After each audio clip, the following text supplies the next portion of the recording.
Hello, my little droplets. My name is Rain, and today we will be discussing my lung disease. Now, I know what you must be thinking. A lung disease? Are you okay? Is it serious? Do I need to be worried?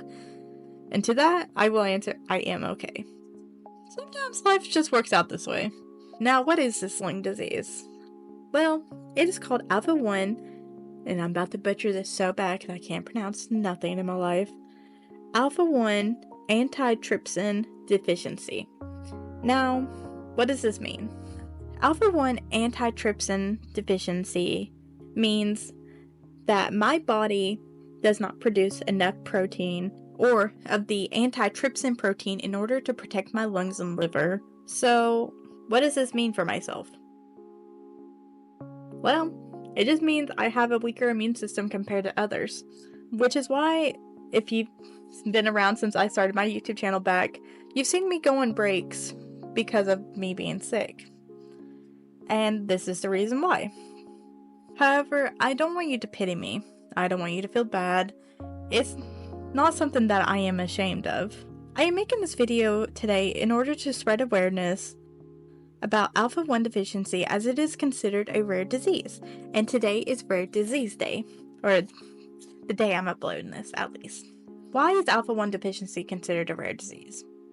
Well, even though it's a genetic disease, it is rarely diagnosed. Honestly, when I was first diagnosed, I had no idea this was a thing. I had no idea this was a disease. To find out, there's a lot of people affected by this who just don't know that they are. It's truly saddening. So I want to spread awareness and urge people to go get tested, just in case, because you never know. So today, I'm going to tell you the story about how I was diagnosed. And trust me, it's a doozy. I was actually the first person in my family ever diagnosed. We had no idea which side the family came from. We don't know where it came from, how long it's been in the family, none of that.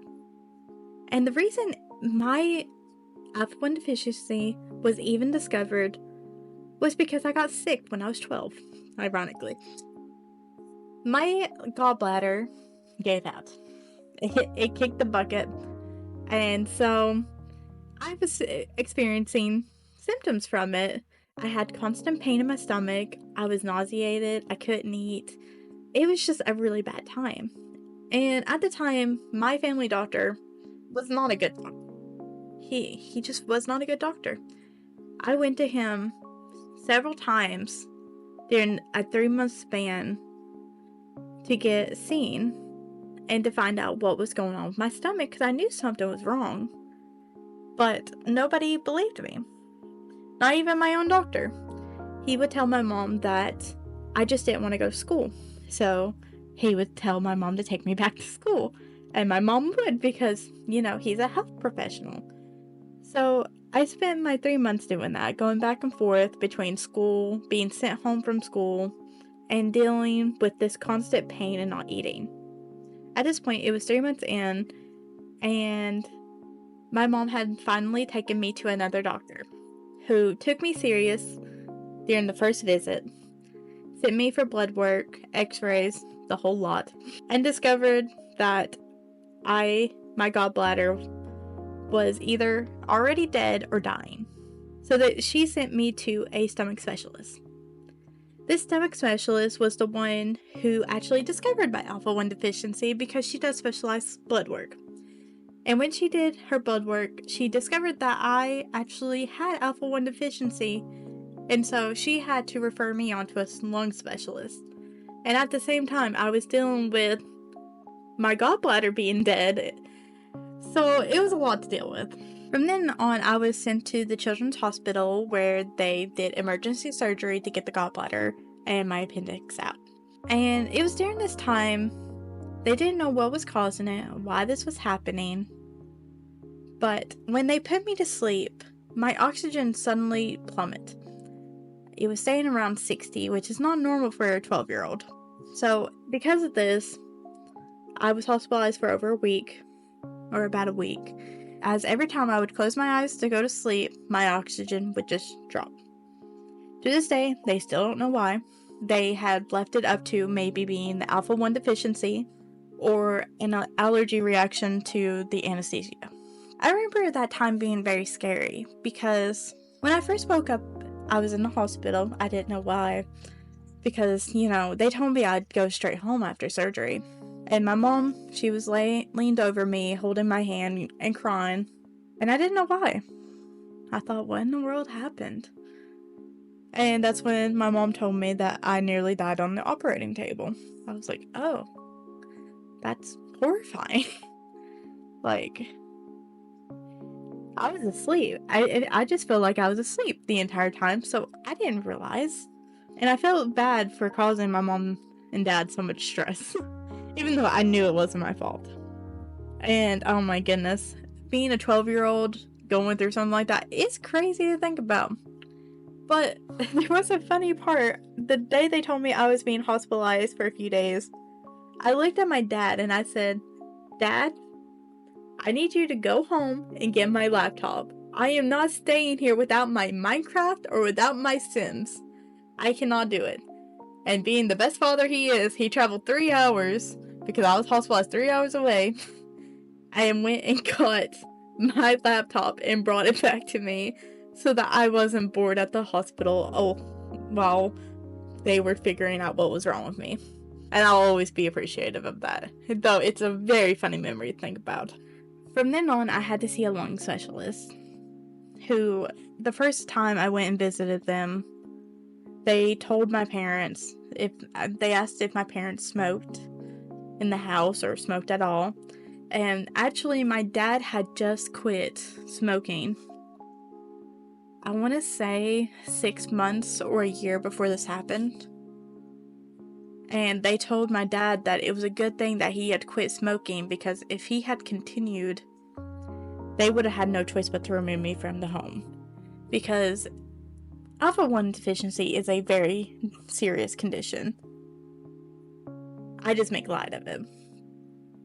So, if a parent was to continue to smoke around a child, or to continue to expose them to smoke, that is considered child endangerment. And my parents had to have this talk with my specialist with me in the room. So I heard all of this and I was very scared, because all I heard was they were removing me from the home, and I was like, I don't want to leave. I like my home. I like my family. I didn't want to leave. And it was then that I realized how serious my lung disease actually is. My life from then on was chaotic. I remember my mom having to fight with the school because I constantly missed school from being sick. Because with alpha-1 deficiency, even if you get a little cold, it can suddenly turn into something very serious. So they always told my mom, the second I started showing symptoms of being congested, just really sick, go to the doctor, get treatment before it gets worse. So that's how I spent my life. Even to this day, I am the same way. If I am just, if I'm getting sick to a point I'm starting to run a fever, I go to the doctor. I don't have the protein in my body to protect me from illnesses like other people. And on top of that, as luck would have it, I also have asthma. That also plays a part in this. So I have 2 times the downfall when I get sick. Because of this, it's practically impossible to hold down any job, in person at least. Because the way the job systems are set up, they have points. And if you used to miss work, you could lose your job. I've already lost 1 job due to this, and the other 2 I just couldn't physically keep up. So I had no choice but to quit. I looked out in my life that I got recruited by a family member as a cleaner in order to make a living. But it's still hard. If I ever try to change jobs, it'll practically be impossible. Alpha-1 deficiency is a constant battle that I live with every day. It's not the most severe disease one can live with, but it can be very annoying very quickly. I just wanted to spread this message to you guys that you guys should reach out and try to get tested. There are many places online that you can order a test to do a home test, or you can go to your doctor if you experience any symptoms of maybe a weak immune system, Maybe you already have asthma and you just don't know you have alpha 1 as well. Or maybe you have COPD, because alpha 1 can cause COPD. I would urge you guys, if you are able to go get tested. I want to thank you guys for listening to my story. I know it was probably a doozy of a one, and I hope I told it properly that you understand. I want to thank you guys for giving my channel a chance. You've given this girl who has lived pretty much on her own, in her own little bubble with her family, a chance to oh god, I'm gonna cry. You give this girl who has lived in a bubble a chance to get her voice out into the world, and for that, I really appreciate it. And I can't wait to see you guys in the next episode. See ya.